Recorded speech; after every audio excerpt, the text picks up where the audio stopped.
Are you looking to step up from a 150cc motorcycle? Well, in that case, you must have looked at the 250cc segment and felt that it's a little bit of a no man's land. Because they aren't as wallet friendly as the 200s, but they aren't as exciting or as premium as the 300s or the 390 either. But could the Suzuki Gixxer SF 250 be the one that changes this space from being a no man's land to being every man's or every boy's dream?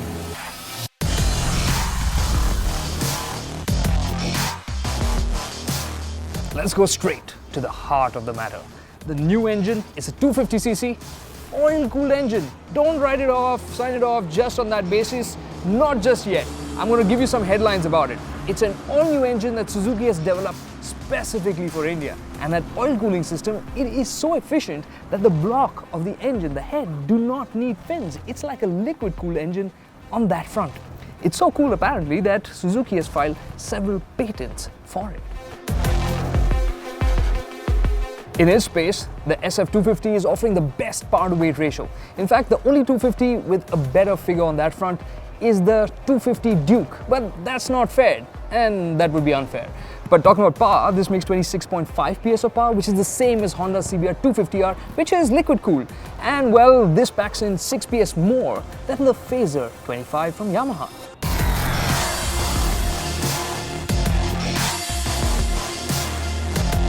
Oil cooling has helped make the motorcycle lighter. Suzuki tell us that this 250cc engine is in fact 1.4 kilograms lighter than the 200 engine from KTM. And well, it is 6 kilos lighter, this motorcycle, than the CBR250R, but it is 4 kilos heavier than the Phaser 25. Promising, right? But what is this engine for? Everyday usability or top-end performance? Well, Suzuki answered, both. Well, it's a good thing that we are at the BIC. It would help clear one of those things right now.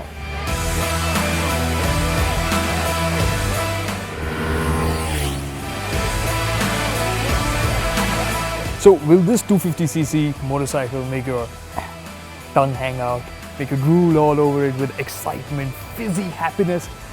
No, but it is bringing the balance that Suzuki promised. It's giving you the bottom end grunt that you get with the Phaser 25, for instance, and on the other hand, you're getting the top end punch as well of the CBR250R. In fact, the power delivery is so smooth, it's almost a bit too calm on that front, which is why it doesn't feel all that exciting in the way it performs.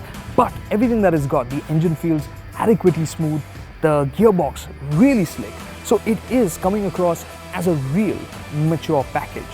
And I'm going somewhere with this. Watch out. But first, the handling. You see, the Gixxer SF 150 sets such a high benchmark on this front that its elder brother, the SF 250, will have to do better. Or at least as well. But how? Now, to go along with that bigger engine, the SF also needs a bigger frame, a beefier frame. It isn't a trellis or a twin spar. It is the diamond type, but it is more robust than before. Interestingly, it is also shared with the SF 150, but the geometry for the front end is different. This is sharper, has less trail as well, to give it that added bit of agility. And like the 150, you get regular 41mm telescopic forks up front. There are no pedal discs or radial calipers, but you do get dual channel ABS on the 250. And if you look at the rear, there's a box section swing arm, which is 5mm longer than the one on the 150. Apart from the bar ends, there's another interesting way of distinguishing the 250 from the 150, and that's the tires. The 250 wears radials and the rear wears a 150/60 profile radial. Expectations are high from this for another reason as well. Ruyyo, R-Y-U-Y-O. Google it. And if you find something about this secret of Suzuki's, let us know in the comments below. Now, it's time for track time.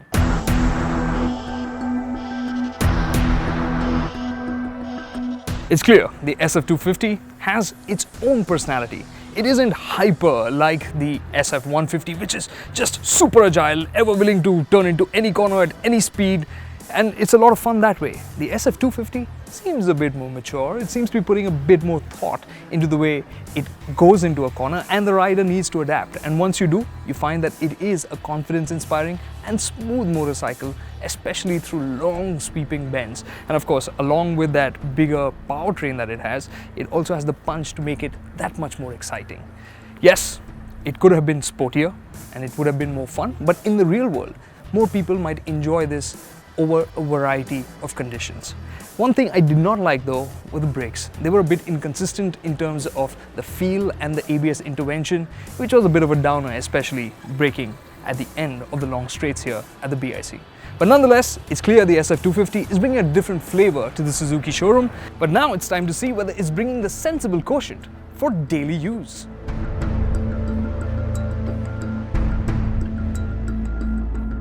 The SF250 is going to fit into the urban grind just fine.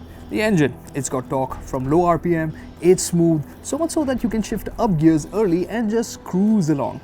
And which is interesting because when you head out onto the highway, you will find that you'll be able to sit at triple-digit speeds calmly.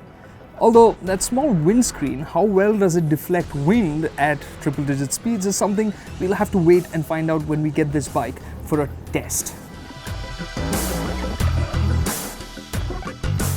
Another thing we're going to have to check for tourers is the range, because this tank is the smallest in the class at 12 liters. And Suzuki has shared claimed fuel efficiency figures, but yeah, we're going to wait for our real-world test for that as well.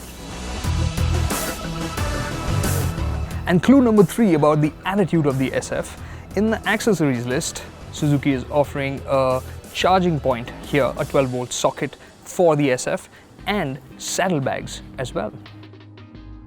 Well, the sporty looking motorcycle won't make you a captive of sportiness because, well, despite the clip-on handlebars, the seating position is actually quite comfortable. You could use this every day without getting aches and pains. And the seat height at 800 millimeters, it isn't the lowest in the class. But even somebody like me who's 5'6" can get both feet down flat. And well, when it comes to ride quality, we only rode it on the racetrack here, but over the curbs, it felt quite accommodating. So the SF250 seems like it's an everyday bike for every man.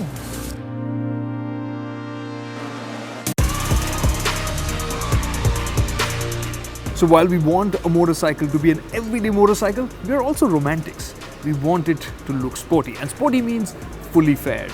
And this Suzuki wears its Gixxer SF name with pride. Look at the headlamp. It's got LED low beam, LED high beam, and the design, well, why don't you tell us in the comments what you think about it? I'm on the fence here, and Suzuki said that this design is clearly not inspired from any of the existing big bikes. That I can confirm. Now, as we've come to expect from Suzuki, quality is pretty much spot on. You look at the paint finish here, this is a matte finish for the silver and for the black, the two colors that the Gixxer SF250 is offered in currently. It looks really well done. And that aside, you look at the instrument cluster, that's a new unit because it has a blue backlight now. It's still that digital layout that we've seen on the Gixxer 150, but this is different. The only thing I find a bit strange here in terms of design is this windscreen, which is really quite short and feels especially so when you're looking at it from here, from the rider's viewpoint. In terms of design, it's quite clear to connect this to the Gixxer 150 that we had earlier, right from the grab handles here for the pillion. And the tail lamp, well, it's taken on a more modern look. It's sleeker and has that LED bar in there to give it that modern edge as well.